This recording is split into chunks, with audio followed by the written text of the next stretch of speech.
नुकताच आपल्याला BHR भाईच्या नेहराचंद रायसोनी सोसायटीमधल्या गैरव्यवहाराची चौकशी पोलीस अधिकाऱ्यांच्या माध्यमातून जी केली जात आहे त्याची माहिती 2 दिवसामध्ये आपल्यापर्यंत पोहोचलेली आहे. ही BHRच्या एकूण 9 राज्यांमध्ये ब्रँचेस आहे. ह्या ठिकाणी त्याचे ठेवीदारांची सभासद संख्या 28,000 ठेवीदार सभासद आहे. शेअर होल्डर जे आहे त्याचे 25,000 शेअर होल्डर आहे आणि नॉमिनल शेअर होल्डर 1,50,000 आहे.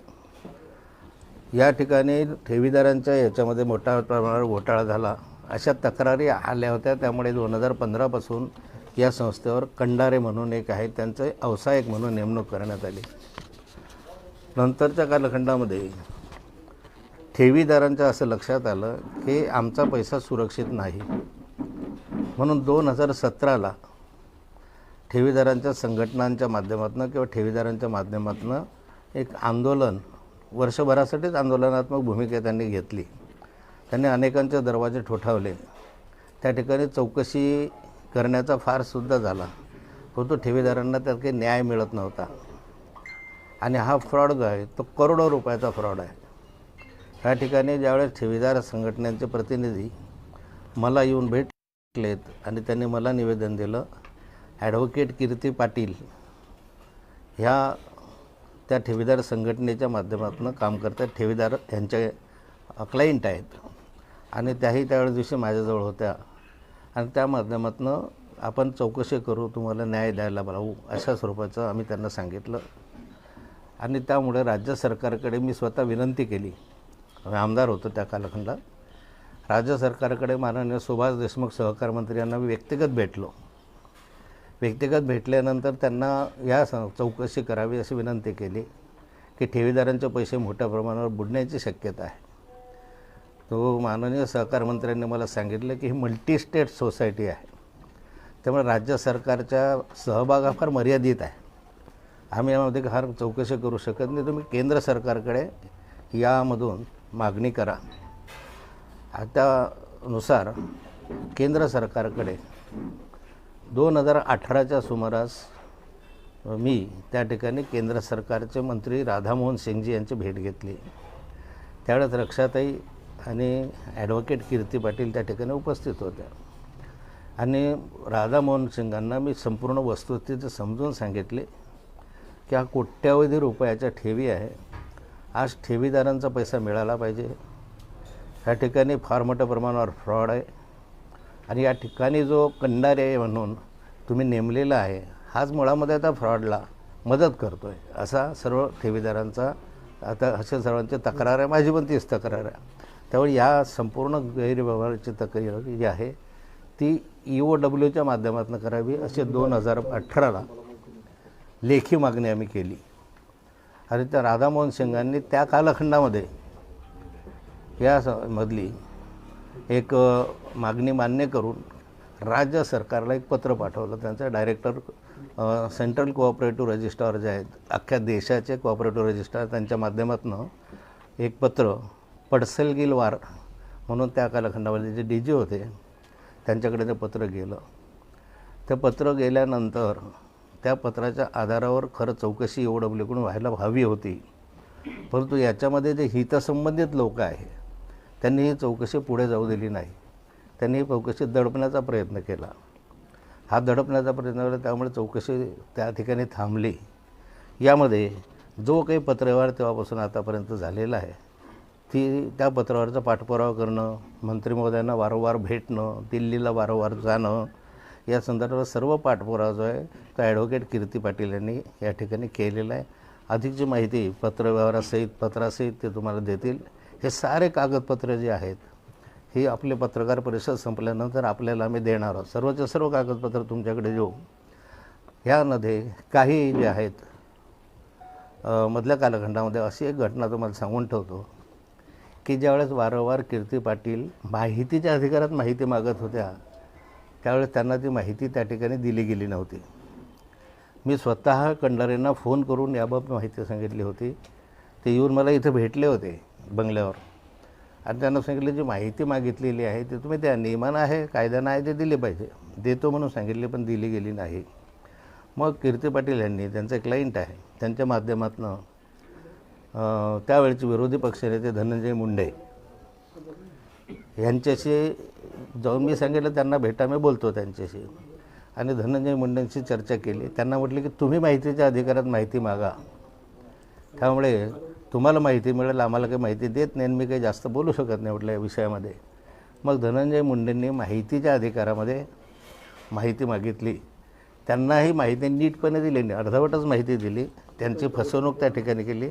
पण जी त्यांच्याकडून माहिती दिलेली होती ते माहिती तुम्हाला मी या ठिकाणी तो एक कागदपत्र मी देणार आहे. त्यामध्ये ह्यांनी मातीमोल भावाने किमती ज्या विकल्या असं मी परवा दिवशी भाषणामध्ये सांगितलं होतं. अशा करोडो रुपयाच्या प्रॉपर्टीज, कोट्यवधीच्या प्रॉपर्टी, जवळजवळ 1100 कोटी रुपयाची प्रॉपर्टी ह्यांनी त्या ठिकाणी मातीमोल भावामध्ये विकलेल्या त्या रेकॉर्डवरून दिसत आहे. आणि या ठिकाणी बऱ्याचशा ठिकाणी या आपल्या रिसीट ज्या आहेत, डिपॉझिटच्या रिसीट, त्या रिसीट त्या ठिकाणी 30%, 40% दलालाच्या माध्यमातून घ्यायचे आणि त्यापैकी ठेवीदारांना 40% द्यायचे, 30% द्यायचे आणि 60-70% त्याच्यामध्ये घ्यायचे. अशा स्वरूपाचं एक चक्र त्यांनी सुरू केलं. आणि या 3-4 वर्षामध्ये असे शेकडो कोटी रुपये घेतले. त्या पैशांमधून BHRची जी प्रॉपर्टी आहे ही जवळपास 1100 कोटी रुपयाची प्रॉपर्टी त्या ठिकाणी या पैशांच्या माध्यमातून कमी किमतीमध्ये घेतली. त्या किती किमती होत्या आणि किती कमी किमतीत घेतल्या त्याचा डाटा तुम्हाला मी देतो आहे. म्हणजे त्याच्यामध्ये छोटे छोटे काही उदाहरणं कीर्ती तुम्हाला देईल. हे निगडीच्या जमिनी, याच्या जमिनी, किती जमिनी किती कोटी रुपयाच्या पुण्यामध्ये आहे आणि त्या कशा मातीमोल भावाने यांनी विकत घेतल्या. आणि त्या विकत घेतानाही त्या 30% ठेवी, 60% शेडी, ते म्हणजे ठेवी जमा करून त्याच्या आग्याच घेतल्या. कोणत्याही नियमामध्ये अशा ठेवी जमा करून ठेवणं हे नियमबाह्य आहे, असं होऊ शकत नाही. पण यांनी ते सगळं केलेलं आहे. आणखी याच्यामध्ये फार मोठ्या प्रमाणावर फ्रॉड आहे. बऱ्याचशा लोकांची नावं त्यात पुढे येत आहे. मला मर्यादा आहे, कारण आता पोलीस चौकशी सुरू आहे. पोलीस इन्क्वायरी सुरू असल्यामुळे पोलिसांच्या चौकशीवर परिणाम होऊ नये एवढीच मर्यादित माहिती आज मी तुम्हाला देतो आहे. त्यामध्ये काही लोकांचे नावही आहे, कोणी जमिनी घेतल्या त्यांचेही नाव आहे, सर्वांचे नावं त्याच्यामध्ये आहे. पण अजून डीपमध्ये यामध्ये जी काही नावं आहेत त्याच्यामध्ये बरेच मोठे नावं आहेत, जे माझ्या माहितीप्रमाणे ते कन्फर्म आता पोलिसांकडून होतील. आता कन्फर्म झाल्यावर तुम्हाला त्याची माहिती या ठिकाणी मिळणार आहे. कीर्ती पाटलांचं मी अभिनंदन करतो या ठिकाणी खास करून, की तिने याचा फार पाठपुरावा केला. आणि माझी शासनाला विनंती आहे, कीर्ती पाटलांची विनंती आहे की एवढं झालं, सगळी चौकशी होईल, सगळं होईल, पण ठेवीदारांना काय? शेवटी ठेवीदारांचा पैसा हा ठेवीदारांना परत मिळाला पाहिजे. म्हणून एक तर ह्या सगळ्या प्रॉपर्टीज ज्या आहे त्या जमा करून त्याचे लिलाव करून त्याच्यातला पैसा हा ठेवीदारांना परत दिला पाहिजे. त्यामध्ये काही कमी पैसा पडत असेल तर सरकारने मदतीचा हात दिला पाहिजे. जसा पेन अर्बन बँकेमध्ये याच्यामध्ये सरकारने बऱ्याचशा ठिकाणी पैसा दिला, त्या ठिकाणी मदत म्हणून दिले. बऱ्याचशा बँकांची अशी आपल्याकडे माहिती आहे की त्या बँका बुडायला लागल्यानंतर ठेवीदारांचा पैसा परत देण्यासाठी सरकारने मदत केली. या ठिकाणी सुद्धा तशा स्वरूपाची मदत मिळावी अशी आम्ही सरकारकडे मागणी करणार आहे. माझी स्वतः जर पाहिलं याचं तर माझी मागणी राहणार आहे सरकारकडे की हा तपास लवकरात लवकर पूर्ण व्हा. लवकर होईल असं वाटत नाही, म्हणजे फास्ट केला तरी याला मला वाटतं 2-3 महिने लागते. इतका मोठा आहे, कारण 2 ट्रक माल तर आपलं हे तर त्याने कालच घेऊन गेलेलं आहे. तुम्हाला बाकीचं काही सांगण्याची गरज नाही आहे. त्या ठिकाणी अनेक बनावट कागदपत्र सापडले, बनावट स्टॅम्प सापडले, बनावट सिक्के सापडले. महानगरपालिकेचे काही कागदपत्र त्या ठिकाणी मिळाले. जिल्हा परिषदेचे काही महिला बाल विकास खात्याचे काही कागदपत्र त्या ठिकाणी मिळाले. बनावट आधार कार्ड जे आहेत त्या ठिकाणी मिळाल्याचं वर्तमानपत्रामध्ये आपण वाचलं. अशा ठिकाणी आणखीही खोदल्यानंतर हे खूप माहिती मिळणार आहे. याबरोबरीला या BHRचे ह्याच्यामधल्या 2-3 सोसायट्यांचे संबंध आहे. ज्या सोसायट्यांच्या माध्यमातून इथला पैसा त्या सोसायटीत गेला, त्या सोसायटीत 2 महिने ठेवला गेला, नंतर तो इकडे परत आला, असा म्हणजे ब्लॅकचा व्हाईट करण्यात आला. अशा स्वरूपाचे पण कागदपत्र आहेत. याच्यात काही प्रमाणात तुम्हाला आता माहिती देतो, नंतर पूर्ण माहिती तुम्हाला पुढे देता येईल. कीर्ती पाटील देईल तुम्हाला या माहिती. आणि नंतर तुम्ही मला काही विचारलं त्याचं उत्तर आपण देऊया. क्रोनॉलॉजी सांगा. 2015 मध्ये संचालकांनी केलेल्या बेकायदेशीर व्यवहारामुळे Bhaichand Hirachand Raisoni multistate cooperative society ही बुडीत गेल्याचे निष्पन्न आले. त्यानंतर लगेच तिथे व्यावसायिकाची लिक्विडेटर कंडारे यांची व्यावसायिक म्हणून नियुक्ती करण्यात आली. ॲक्टने आपल्या व्यावसायिकाला त्या ठिकाणी ठेवीदारांच्या हितासाठी ते निर्णय घेण्यासाठी बसवले असताना उलट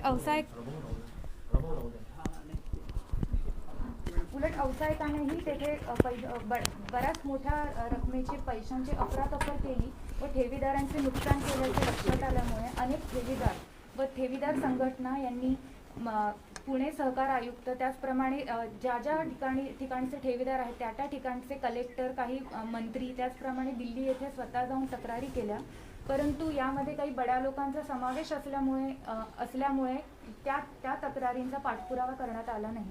ज्यावेळी ठेवीदार संघटना व काही ठेवीदार हे खडसे साहेबांकडे आले असता काही ठेवीदार माझ्याकडेही क्लायंट म्हणून आलेले होते. त्यामुळे खडसे साहेबांच्या मदतीने मी समक्ष दिल्ली येथे जाऊन 14 जून 2018 रोजी राधामोहन सिंग यांची भेट घेतली व त्यांना सर्व डिटेल अर्ज की व्यावसायिकाने कशाप्रकारे पैशांची अफरातफर केली, कशाप्रकारे त्याने नियमबाह्य अशा FD मॅच करून बँकेची प्रॉपर्टी विकली व त्याचप्रमाणे त्याच्या व्यावसायिकाने स्वतः व त्याच्या आप्तेष्टांच्या हिताचे निर्णय घेतले. जरी तो ॲक्च्युली तो ठेवीदारांच्या हितासाठीचे निर्णय घेण्यासाठी भाग होता तरीही त्याने अशी बेकायदेशीर कृती केली. या संदर्भातले डिटेल लेटर मी राधामोहन सिंगजी व सेंट्रल रजिस्ट्रार आशिष भुटानी यांना त्या ठिकाणी दिले होते. त्यावेळी रक्षाताई खडसे व खडसे साहेबही माझ्याबरोबर होते. दिल्लीला हे खडसे साहेबांच्या पाठबळामुळे दिल्लीला हे लेटर दिल्यानंतर त्यानंतर लगेच 14 जून 2018 रोजी Dattaji Padsadgikar, commissioner of police of Mumbai त्यांच्याकडे सदर चौकशीचा पाठपुरावा करण्याचे लेटर पाठवण्यात आलं. त्यानंतर मुंबई EOW कडून ते सदर इन्क्वायरी ही जळगाव EOW ऑफिसकडे पाठवण्यात आली. जळगाव EOW ऑफिसशी मी कॉन्टॅक्ट केला असता तिथे एक वेळा भेटायला गेले असता त्यांनी सदर कंप्लेंट ही LCB शाखेकडे वर्ग करण्यात आल्याचे मला कळाले. एवढ्या मोठ्या प्रचंड पैशांची अफरातफर असलेल्या कंप्लेंटचा गुन्हा हा EOW कडे न ठेवता LCBकडे का देण्यात आला हे एक मोठे प्रश्नचिन्ह आहे. त्यावेळी मी तिथे सदर गोष्टीचा पाठपुरावा केला व त्याचबरोबर 4 सप्टेंबर 2018 रोजी रक्षाताईंच्या मदतीने सुभाषजी देशमुख यांच्याकडे नवीन लिक्विडेटर अपॉइंट करण्याबद्दलचे लेटरसुद्धा दिलेले आहे. त्यानंतर 6 सप्टेंबर 2018 रोजी राधामोहन सिंग यांना चौकशी ही ED मार्फत व CBI इन्व्हेस्टिगेशन व्हावे असे देखील निवेदन करण्यात आलेले आहे. त्यानंतर 6 सप्टेंबर 2018 रोजी पुन्हा आशिष भुटानीजी सेंट्रल रजिस्ट्रार यांना BHR संबंधित माहिती आम्ही मागविली होती. परंतु तशी माहिती व्यावसायिकाने आजतागायत आम्हाला पुरवलेली नाही. व्यावसायिक त्या ठिकाणी बसला असताना सर्वप्रथम त्याने BHRचे किती असेट्स आहेत, BHRकडे किती ठेवी आहेत, BHRने किती सिक्युअर्ड लोन वाटले आहेत, किती अनसिक्युअर्ड लोन वाटले आहेत याचा आकडा त्याने घेण्यासाठी तो बांधील होता. त्यानंतर त्याने जी हवी ती कायदेशीर कारवाई त्याने करायला हवी होती. परंतु त्याने त्याला ड्युटीमध्ये दिलेले काही कंप्लीट केलेले नाही आहे. 2015 पासून ते आजतागायतचे स्टॅच्युटरी ऑडिट करण्यासाठी BHR व्यावसायिकाने नाशिकचे अजय राठी यांची नियुक्ती केलेली आहे.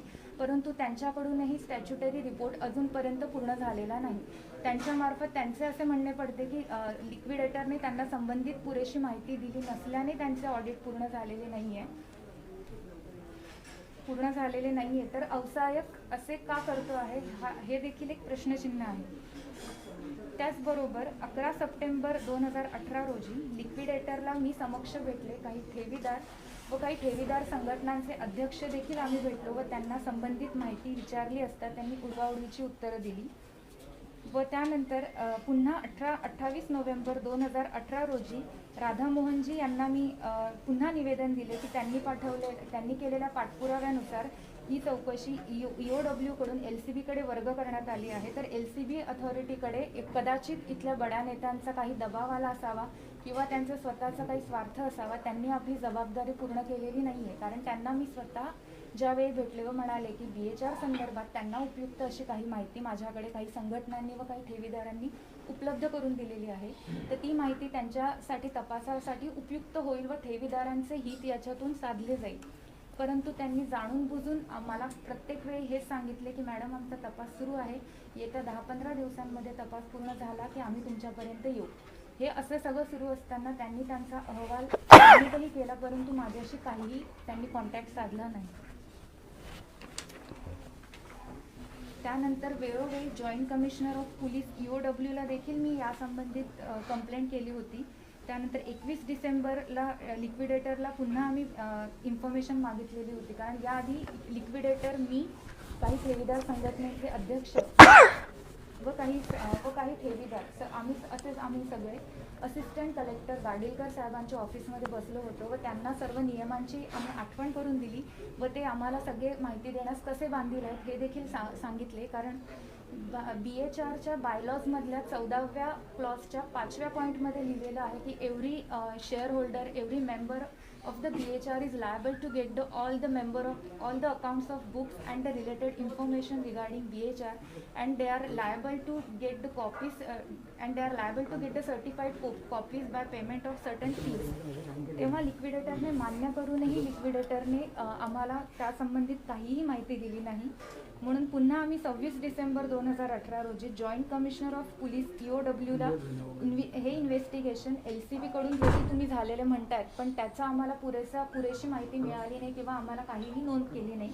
त्यामुळे हे इन्व्हेस्टिगेशन एखाद्या IPS ऑफिसर आणि स्पेशली फ्रॉम EOW ऑफिस मुंबईकडून व्हावं असं निवेदन दिलं. सदर निवेदन आम्ही central vigilance commission of new Delhi, त्याचप्रमाणे ADG CID Maharashtra, district magistrate and collector Jalgaon and superintendent of police Jalgaon यांनाही दिलं.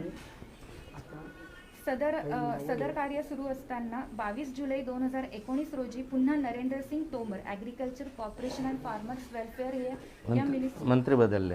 हां, हे त्या ठिकाणचे मंत्री बदलले. राधामोहनजींच्या जागी नरेंद्रसिंगजी तोमर आले. त्याच्यामुळे त्यांनाही आम्ही इन्व्हेस्टिगेशन सेंट्रल अथॉरिटीकडून व्हावे असे निवेदन दिले होते. कारण याच्यामध्ये जवळजवळ 1600 कोटी रुपयांची अफरातफर असल्याचे आपल्याला निष्पन्न होते आणि याच्यामध्ये बऱ्याच बड्या लोकांचा समावेश असल्यामुळे या कार्याला सगळीकडून दबाव येण्याची शक्यता होती. त्याचप्रमाणे 22 जुलै 2019 रोजी रक्षाताईंच्या मदतीने आम्ही नरेंद्रसिंगजी तोमर, त्याचप्रमाणे अमित शहा यांना देखील ओपन इन्क्वायरीची मागणी केली. परंतु तसे काही अजून झालेले नाही आहे. पण त्यांच्याकडून आम्हाला आता आपल्याला जसं पॉझिटिव्ह दिसतंय की भाग्यश्री नवटके मॅडम हा या तपासाची चौकशी करत आहेत व आता सदर 2-3 दिवसांपासून इथे त्यांनी बऱ्याचशे कागदपत्र व पुरावे जमा केलेले आहेत. तेव्हा यातून आता ठेवीदारांना नक्कीच न्याय मिळेल अशी आशा आहे. सदर सुरू असताना जसे व्यावसायिकाच्या लक्षात आले की आता या गोष्टींचा पाठपुरावा चांगल्या पद्धतीने आणि व्यवस्थित चिकाटीने होत आहे, त्याचप्रमाणे व्यावसायिकाने व्हॉलेंटरी रिटायरमेंटची प्लॅनिंग केलेली होती की जेणेकरून त्याने व्हॉलेंटरी रिटायरमेंट घेऊन तो यातून सुटून जाईल. तेव्हाही आम्ही त्याच्या रिटायरमेंट थांबवावी असे लेटर खडसे साहेबांच्या मदतीने दिल्लीला दिले व त्यामुळे आज अजून तो व्हॉलेंटरी रिटायरमेंट करू शकलेला नाही आहे व त्याने केलेल्या बँकेतल्या अफरातफरांची चौकशी आपल्याला इझिली करता येईल. हे सगळं झाल्यानंतर 11 जुलै 2020 रोजी जेव्हा मला भाग्यश्री नवटके मॅडम यांच्याकडून पोलीस अधीक्षक कार्यालय जळगाव इथून समन्स आला, तेव्हा मला कळाले की आधीच्या अहवालामध्ये LCB ऑफिसर यांनी लिहिलेले आहे की त्यांनी ॲडव्होकेट कीर्ती पाटील यांना बोलावले पण त्या जबाब देण्यास आलेल्या नाहीत असं माझ्याबद्दल खोटी माहिती माझ्याशी कोणताही कॉन्टॅक्ट न साधून त्यांनी लिहिलेली आहे. त्यामुळे मी त्याबद्दलही कंप्लेंट केलेली आहे की त्यांची चौकशी व्हावी. आता यामध्ये काय 3-4 गोष्टी महत्त्वाच्या आहेत. एक तर राधामोहन सिंग कृषी मंत्री सहकार मंत्री असताना त्यांनी लेखी स्वरूपामध्ये हिची चौकशी EOW-कडून करावी असे आदेश त्यांनी केलेले होते. म्हणजे 2018लाच हा आदेश झालेला होता EOW, तर त्याच्या आदेशाची प्रत तुम्हाला या ठिकाणी मिळेल. त्यानंतरच्या कालखंडामध्येही जेव्हापर्यंत EOW-कडून तो झाला नाही, परत त्यांना भेटल्यानंतर परत त्यांनी एक रिमाइंडर लेटर कमिशनर ऑफ पोलीसला दिलं होतं की बा या ठिकाणी अशा स्वरूपाचा तुम्हाला आदेश दिलेला आहे, त्यामुळे तातडीने या संदर्भातली कारवाई करावी. पोलिसांवर कुण्यातरी व्यक्तीचा ह्याच्यामध्ये प्रेशर असल्यामुळे, राजकीय व्यक्तींचा प्रेशर असल्याशिवाय हे होऊ शकत नाही, त्या ठिकाणी नॉमिनल चौकशी दाखवावी म्हणून LCBकडे हे देण्यात आले. वास्तविक ही इन्क्वायरी जी आहे ती मल्टी स्टेट आहे. दुसऱ्या 9 राज्यांमध्ये पसरलेला एक LCBचा त्या कालखंडात कुऱ्हाडे नावाचा PI होता, त्यांच्याकडे ती चौकशी दिली आणि त्यांच्यावरही दबाव असल्यामुळे त्या ठिकाणी चौकशी पूर्ण होऊ शकलेली नाही. या ठिकाणी परत ह्याला बदली करावी आणि या ठिकाणी एक अधिकारी द्यावा यासाठी नाव सुचवलं दिल्लीवाल्यांनी. आम्ही दिल्लीला नाव सुचवलं, इथल्या रजिस्ट्रारला सांगितलं, त्यांनी लेखी दिल्लीला सांगितलं याच्याऐवजी दुसरा ऑफिसर द्यावा. दिल्लीलाही आपले काही नेते मंडळी त्या ठिकाणी जाऊन त्यांनी दबाव बनवून ते पेंडिंग ठेवलं. मला वारंवाराची माहिती मिळत होती की हे जात आहे, त्यांच्या मागे मी पोहोचायचो तिथे.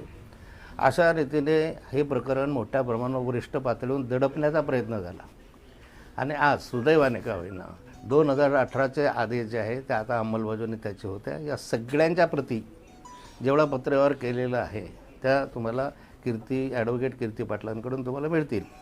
यामध्ये एक आहे की मोठ्या लोकांचे नावं आहेत जे पॉलिटिकली मजबूत लोक आहेत, ज्यांचा या ठिकाणी संबंध मंत्र्यातंत्र्यांशी होता. कारण मी एक वेळ तुम्हाला जबाबदारीनं सांगतो की सुभाष देशमुखांकडे जाऊन मी एक वेळ चिडलो की मी 4-5 वेळा तुमच्याकडे आलो आणि अजून इन्क्वायरी होत नाही, अजून तुम्ही याच्यात घेत नाही.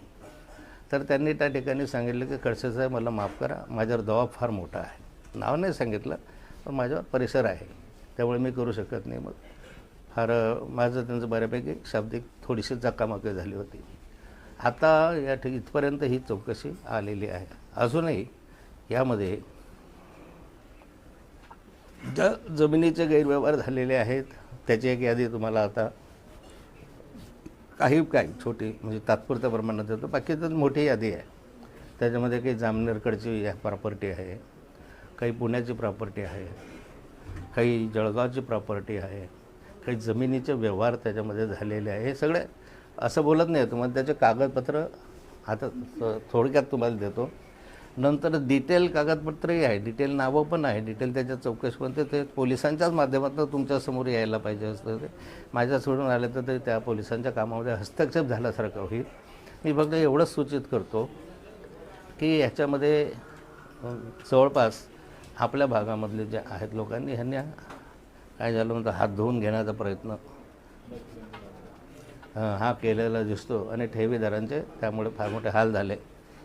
अपेक्षा करूया आणि आमचे दोघांतिघांचं आमचं ठरलेलं आहे की जोपर्यंत ठेवीदारांना न्याय मिळत नाही, जोपर्यंत ठेवीदारांचा पैसा मिळण्यासाठी सरकार किंवा माध्यमांना तयार होत नाही तोपर्यंत सरकारचा संघर्ष करावा, पैसा मिळून द्यावा. कोणत्याही मार्गाने द्यावा. गोरगरीब माणसं आहे, गरीब माणसाचा पैसा आहे, कोणाचा त्या ठिकाणी 5,000 आहे, कोणाचा 25,000 आहे, इतकं छोटा अमाऊंट आहे. संसार उद्ध्वस्त झाले, लग्न वेळेवर होऊ शकले नाही आणि त्यांच्या नावाखाली विवेक ठाकरेसारखा एखादा दलाल तयार होतो. असे आणखी काही दलाल आहे त्याच्यामध्ये नावं आहेत, तर त्याची चौकशी व्हावी अशी मी विनंती करतो आहे, सरकारकडे करतो आहे की आता कोणत्याही दबावाला न पडता, कोणत्याही प्रकारची वाढबीड न ठेवता याची संपूर्ण नीटपणे चौकशी करून तथ्य जे आहे ते जनतेसमोर आणावं. ते कागद आपल्या कॉपीज द्या सगळ्या. भाऊ म्हणजे केंद्राने आदेश दिले होते मात्र त्यावेळी तात्कालिक राज्य सरकारने हे प्रकरण दाबलंय असं. हो निश्चित. ह्या कागदपत्रावर असं दिसतं आहे तुम्हाला, मी देतो आहे ते कागदपत्र, त्यावर केंद्र सरकारने राधामोहन सिंगांनी रजिस्ट्रारने लेखी पत्र दिलेलं आहे राज्य सरकारला, कमिशनर ऑफ पोलीसला दिलेलं आहे की ही चौकशी EOWकडून करावी त्या काळात. त्याच्यानंतर होत नाही तोपर्यंत ॲडव्होकेट कीर्ती पाटील त्याच्या मागे राहिला की होत नाही. LCBकडे पाठवलं, हे रेकॉर्ड आहे. LCBनं चुकीची दिशाभूल करणारी माहिती दिली की ॲडव्होकेट कीर्ती पाटील आम्हाला भेटल्याच नाही, तिला बोलवलंच नाही तर भेटणार कशी. म्हणजे इथे दबाव होता कोणाचा तरी जाणं होता ते त्या ठिकाणी की एकेकाला हे प्रकरण दडपायचं होतं. सुदैवानं आता ते वर आलेलं आहे, त्यामुळे बरेचसे याच्यामध्ये व्यवहार जनतेसमोर येतील. त्यावेळी दबाव कोणाचा होता नेमका? खरं सरकारमध्ये असेल असं आहे, दबाव असेल तर तुम्ही समजू शकता सरकारमध्ये जे असतील त्यांचा दबाव होता ना.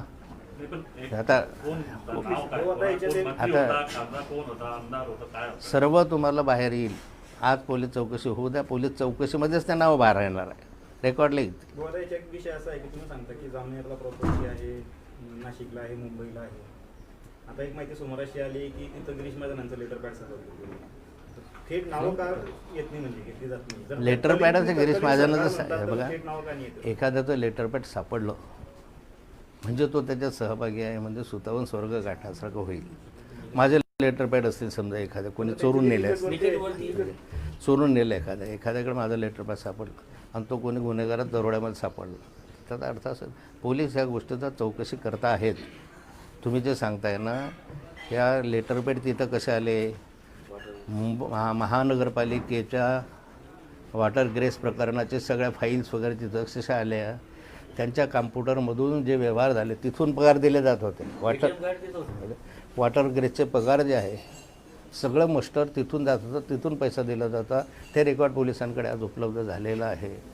महानगरपालिकेचा आणि जिल्हा परिषदेचा महिला बाल विकास खात्याचा शालेय पशु आहार त्याचं रेकॉर्ड उपलब्ध झालेलं आहे, जे अधिकृत आहे. पोलिसांनी जे सांगितलं ते त्यानुसार आता प्राथमिक अवस्थेमध्ये अजून आहे असं माझं म्हणणं आहे. माझं हे म्हणणं आहे की हिमनगाचं टोक आहे असं एवढंच दिसतंय तुम्हाला. अजून खूप येणार आहे आणि तुम्हालाही 2-3 महिने अजून ह्याच्यामधून बरीचशी माहिती हळूहळू उपलब्ध होणार. आता एक ते धनंजय मुंडेंचं हे धनंजय मुंडेंना माहितीच्या अधिकारामध्ये दिलेले आहे. ह्यामध्ये किती प्रॉपर्टी घेतलेल्या त्याचे नावं आहे, कोणाला घेतली, कोणाचं म्हणजे जसं हे प्रॉपर्टी आहे, जसं Sai marketing and trading company, Khandesh mill complex Jalgaon, ह्या पुण्याच्या प्रॉपर्टी आहे. काही ह्या अशा त्यांना बहुतेक साई मार्केटिंगला जास्त दिलेल्या दिसतं याच्यात, म्हणजे असेल तर ह्या अशा प्रॉपर्ट्या मातीमोल भावानं त्यांनी विकल्या आहे. तुम्हाला कागदपत्र देतो. आणखी तुम्हाला जर काही रायटिंगमध्ये पुरावा पाहिजे असेल तर तो माझ्याकडे आहे. याच्यापैकी आता सांगितलं आहे पैकी तो तुम्हाला देईल. साधारण असा अंदाज आहे माझा की ह्या 1100-1150 कोटी रुपयाचा एक प्राथमिक अंदाज आहे. घोटाळा त्याच्यामध्ये आहे. त्यामध्ये जवळपास 300 कोटी रुपयाच्या ठेवी, ज्या काय म्हणतो त्याला 30%, 40%, 50% FD मॅचिंग करण्यात हा अशा मॅचिंग आता करण्यात आल्या. पूर्वी किती करण्यात आलं माहीत नव्हतं, कारण पूर्वी फार कमी प्रमाण होतं ह्याचं करण्यात आले. आणि बाकीचा जो पैसा सांगता 1100 कोटीमधला ते प्रॉपर्टीची किंमत आहे. आता त्याचा अंदाज तर माझा अंदाज आहे हा की असा असू शकेल. कमी असेल थोडा, पण थोडा म्हणजे किती 100 कमी असेल, 100 जास्त असेल. म्हणजे एकदम 1100चं 500 कोटी असं नाही आहे त्याच्यामध्ये. या 4 घोटाळ्याची जी धागेदोरी येतात ती नाशिकमधली मांजरपाडा जो प्रकल्प आहे जलसंपदाचा, त्याच्यानंतर समृद्धी हायवेचे जे कॉन्ट्रॅक्ट्स आहेत, महापालिकेचे जे स्वच्छतेचे कॉन्ट्रॅक्ट्स आहेत त्याच्याशी जुळत आहेत असं एक बेसिक माहिती समोर येते. पुराव्याशिवाय बोलणं मला योग्य होणार नाही. मी तुम्हाला आधीच सांगितलं, मागा पुरावा हा घ्या पुरावा. त्यामुळे याची माहिती आहे, त्याची माहिती आहे, या आधारावर मी काही बोलायला तयार नाही. पोलिसांची चौकशी सुरू आहे. उगाच काहीतरी काढायचं आणि पोलिसांच्या इन्क्वायरीमध्ये डिस्टर्ब करायचं ही भूमिका मी घेणार नाही. उशीर लागेल. तो नावं येणार आहे ना, मला माहिती आहे 100% सगळंचं सगळं कोण आहे हे सगळं मला माहिती आहे. माझ्याकडे त्याचे बरेचसे कच्चे कागदपत्र पण उपलब्ध आहेत, पक्के मी पोलिसांना दिलेले आहे. परंतु आज मर्यादा आहे ना आपल्याला. उगाच आपण ते चांगलं चाललेलं आहे ते कशाला बिघडून राहायचं. एकदा एवढ्या दिवसामध्ये मोठ्या मेहनतीनं कीर्तीने त्या ठिकाणी प्रयत्न केला. तिचं खरं प्रयत्न आहे, तिचं अभिनंदन वारंवार केलं. कारण इतका पत्रव्यवहार ती करत बसली, इतके ईमेल, त्या मिनिस्टरला भेटा, ते इकडे सहकार मंत्र्यांना भेटा, वरच्या सहकार मंत्र्यांना भेटा, उठले की दिल्लीला जा, हे सोपं काम नव्हतं. ठेवीदारांच्या विनंतीला मान देऊन त्यांनी फार चांगलं काम केलं आणि पूर्ण रेकॉर्ड आज त्यांच्याकडे उपलब्ध आहे. मॅडम आपल्या क्लायंटांचं नाव काय, म्हणजे किती क्लायंट्स येतात? तसं आता एक्झॅक्टली इथे नाही सांगू शकत. क्लायंट पर्सनली तर बरेच आहेत आणि त्याचबरोबर मी जेव्हा या कामाला सुरुवात केली तेव्हा जेव्हा EOW कडून लेटर आलं, दिल्लीकडून जसं माझ्या कंप्लेंटची नोंद घेण्यात आली, त्यानंतर नाशिक, पुणे, जळगाव अशा वेगवेगळ्या ठिकाणी असणाऱ्या ठेवीदार संघटना समितींचे अध्यक्ष स्वतः येऊन मला भेटले व त्यांच्याकडूनही बरीच माहिती आम्हाला या ठिकाणी उपलब्ध झाली आहे व सदर माहिती आम्ही पोलिसांनाही दिलेली आहे. चला हिंदी में वो एक प्रश्न गिरीश महाजनांनी म्हटलेलं आहे की हे सगळे राजकीय एक दबाव आणणं म्हणजे राजकीय प्रकार आहे हा. तुम्ही कसं बघताय त्याला? मला हे बघा, माझं म्हणणं आहे की कुणीही या प्रकरणाकडे राजकारणाच्या पलीकडे जाऊन पाहावं. हा राजकारणाचा प्रश्न नाही. यामध्ये जे सत्य आहे, जे वस्तुस्थिती आहे, जे कागदपत्र आहे, त्या कागदपत्राच्या आधारावर बोलावं, निष्कर्ष काढावे आणि चौकशी करावी. नुसत्या कोणाच्या सांगल्यामुळे, जसं तुम्ही म्हटलं लेटर हेड आहे, मी तुम्हाला सांगितलं की लेटर हेड आहे म्हणून काही त्याच्यामध्ये धरला जातो असं नाही आहे. स्पष्ट आहे आपलं मत त्याच्यामध्ये. त्यामुळे यामध्ये जे असेल ते कागदपत्राच्या आधारावर असेल तर आपल्याला निर्णयापर्यंत येता येते. आणि मला तरी वाटतं की ठेवीदार इतक्या वर्षामध्ये आता रडकोंटी झाला, काहींनी आत्महत्या केल्या, काहींनी वरचा मार्ग साधला. आता तरी त्यांना काही लोकांना तरी न्याय मिळावा म्हणून आपण प्रामाणिकपणे या ठिकाणी प्रयत्न करणार आहे आणि करत आलेलो आहे. नाहीतर आतापर्यंत तुम्हाला ही सगळी माहिती दिली असते आम्ही की EOWच्या चौकशीची ऑर्डर झाली, हे झालं, त्यावेळेस ऑर्डर झाली सांगता आलं असतं ना तुम्हाला. जेवढा पत्रव्यवहार आहे तो तुम्हाला रोज सांगता आलं असतं की असं झाला तसं झालं. पण योग्य वेळेस सांगितलेलं बरं आहे. हिंदी में जानना चाहेंगे किस तरह का ये राजकीय चौकशीमध्ये काही आतापर्यंत जसा दबाव होता तसं यापुढे काही दबाव आला तर काही आपण करणार नाही? मला तरी असं वाटतं की सध्या तरी पोलीस जी चौकशी करत आहे ते कोणत्याही दबावाला भाडबीड न ठेवणारी यंत्रणा दिसते आहे आज. आणि दबाव येईल असं वाटत नाही मला. येईल कुणाकडून आता. हो, त्या काळात तुम्ही सत्ताधारी पक्षाचे आमदार होते, तुमच्यापर्यंत पूर्ण तक्रारी आलेल्या होत्या, त्यावेळेस हा प्रकार का उघड झाला असा एक प्रश्न समोर येतो. उघड झाला नाही तर काय म्हणून तेव्हाच्याच आदेशाने. कोणी आडकाठी आणली त्यावेळेस? अरे बाबा, हे सगळे आदेश त्याच काळातले आहे. 2018 त्या काळात, 2019 त्या काळात, 2020ला मी नव्हतो. सगळे जे आहे 2018-19 मी तुम्हाला सांगितल्याप्रमाणे सुभाष देशमुखांना मी भेटलो, त्यांच्यामध्ये बोलाचाली बऱ्यापैकी झाली. ते माझ्यावर नाराजही झाले. असं मी एक शब्द असा बोललो होतो त्यांना, ते माझ्यावर नाराजही झाले होते. पण शेवटी राधामोहन सिंगांना भेटलो, तोमर साहेबांना भेटलो, इतक्या वेळा भेटलो ना मी स्वतः.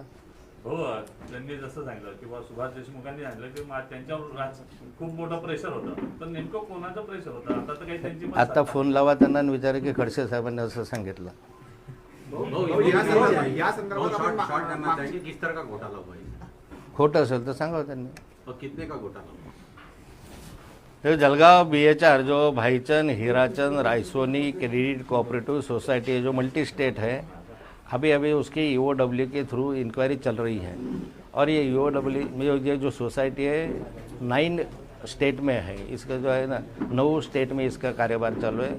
करीबन इसके 2500 क्या बहुत हज़ारों के इसमें इसके सभासद भी है. तो खाली बढ़ला उस वजह से जहाँ इस सोसाइटी के जो सभासद है तो इसमें ठेवीदार सभासद 28,000 है. नॉमिनल शेयर होल्डर जो है 1,50,000 शेयर होल्डर्स है नॉमिनल. और जो परमानेंट शेयर होल्डर है वो 25,000 है. 1,600 करोड़ रुपए की डिपॉजिट्स इसमें रखे हुए थे. और ये पूरे के पूरे डिपॉजिट 2015 से इसमें हेरफार हो गई. वहाँ का जो मैनेजिंग मतलब व्यवस्थापक था, मैनेजर था, उसने इसमें किया. कई लोगों से लेकर इन्होंने जो डिपॉजिट्स थे, एक 100 रुपये का डिपॉजिट 30 रुपये में बेचा, 40 रुपये में बेचा. एक ऐसा माहौल बनाया था कि ये क्रेडिट सोसाइटी डूबने वाली है. जो मिल रहा है वो भी आपको मिलने वाला नहीं है. लोगों ने फिर सोचा कि भाई 100 का है, अगर 50 मिलते होंगे तो 50 ही दे दो, 60 मिलते होंगे तो 60 ही, नहीं तो भी डूब जाएंगे, पैसे नहीं आएंगे. और इस डर से लोगों ने यहाँ ट्रांजैक्शन किया और ऐसे ट्रांजैक्शन का गलत फ़ायदा कुछ लोगों ने यहाँ उठाया. इसकी प्रॉपर्टी जो है करोड़ों रुपए की प्रॉपर्टी इसकी है. और ऐसे करीबन 1100-1200 करोड़ रुपए की इसकी जो प्रॉपर्टी है, वो प्रॉपर्टी भी ऐसे कम दाम में मैन्युपुलेट करके इन्होंने अपने ही ग्रुप में ले लिया है. ऐसे बाहर के लोग नहीं आए खरीदी करने. अगर लिलाव होता है तो जलगांव के ही लोग कैसे आते? उसके लिए नागपुर वाला भी आ सकता है, पूना में शहर का शहर में भी आना सकता है ना कोई भी पूना वाला. पर ऐसे लोग नहीं आए, जो हमारे आसपास के लोग इसमें आए हैं. और ऐसा इसमें कि इन्होंने मैनिपुलेट करके संगन बताने के लिए गुनाह, मतलब सब मिल के किया हुआ गुनाह, ऐसा ये गुनाह हुआ है जिसकी इंक्वायरी हो रही है. मेरी ये सरकार से मांग रहेगी कि जो हमारे डिपॉजिटर्स है उनका पैसा वापस मिलने के लिए जो इसकी प्रॉपर्टी है वो जमा करो, सरकार के जमा करो और बेच दो। बेचने के बाद जितना पैसा मिलेगा डिपॉजिटर्स को दो। इसमें अगर कम गिरता होगा पैसा तो ऐसे हमारे पास उदाहरण है महाराष्ट्र में कि पेन अर्बन बैंक है, ऐसी कई बैंक है जो डूब गई थी, तो उनके डिपॉजिट को सिक्योराइजेशन देने के लिए हर डिपॉजिटर्स को कुछ पैसा महाराष्ट्र सरकार ने अपने तिजोरी से दिया। काय आवाज़ करता है, अपने तिजोरी से पैसा दिया। और ऐसा सरकार ने भी ये डिपॉजिटर्स के लिए देना चाहिए, ऐसे मेरी बात है। इसमें कितने बड़े बड़े नेताओं के नाम आ सकते हैं? अभी तक जहाँ तक मेरे पास जो नाम है, जो मैंने पुलिस के पास भेजे हैं और जो कागजात के यहाँ सबूत सामने आए, उसमें कई ऐसे लोग जो राजनीतिक इसमें है, काम क्षेत्र में काम करते हैं, राजनीतिक क्षेत्र से जुड़े हुए लोग हैं। आखिर इसकी पुलिस इंक्वायरी चालू है, आज इसकी इंक्वायरी चालू है। अगर कुछ मैंने बताना चाहा तो इंक्वायरी में ये पहुँच सकता है और इसलिए पुलिस इंक्वायरी के बाद ही नाम सामने आएंगे। हो, आता आपण या संदर्भात तत्कालीन मुख्यमंत्र्यांशी बोलले होते, या संदर्भात आपण आताचे तत्कालीन मुख्यमंत्री यांच्याशी चर्चा केली आहे या विषयावर?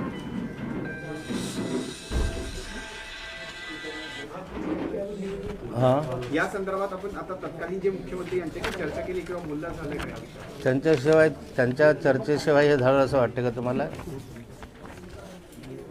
हो, नक्की घोटाळा कशा पद्धतीचा एकदा परत एकदा थोडक्यामध्ये या संदर्भामध्ये माननीय गृहमंत्री अनिलजी देशमुख आणि वरिष्ठ यांच्याकडे कीर्तिताईंनी तक्रारी केलेल्या होत्या आणि त्या तक्रारीमध्ये एक तक्रार अशी पण आहे की EOWकडून केंद्र सरकारने EOWची इन्क्वायरी केलेली असतानासुद्धा, ऑर्डर केलेली असताना EOWकडून चौकशी होत नाही आहे। तर निदान आता नवीन सरकार जे आलेलं आहे, या सरकारने तरी त्याच्यामध्ये तातडीनं कारवाई करावी अशी विनंती आणि माननीय अनिल देशमुख साहेबांना केली होती। मी स्वतः भेटून केली होती त्याच्यात आणि त्यांनी त्याप्रमाणे सूचना केल्या। हो, घोटाळा नक्की कशा प्रकारचा आहे थोडक्यामध्ये सांगा ना.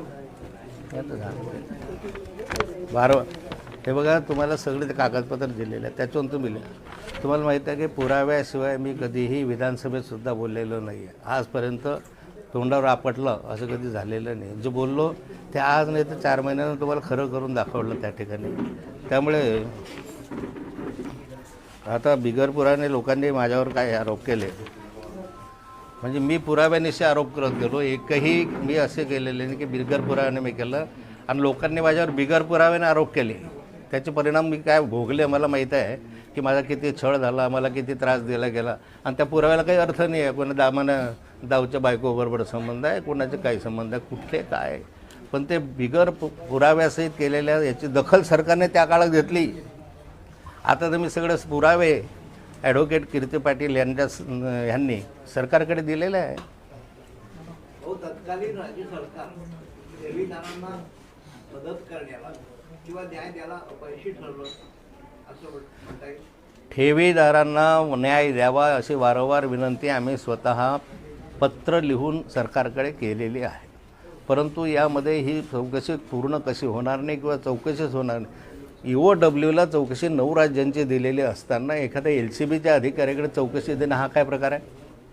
असं होऊ शकतं की हा LCBचा अधिकारी नाशिकला गेला, त्याला परवानगी आहे का नाशिकला चौकशी करायची?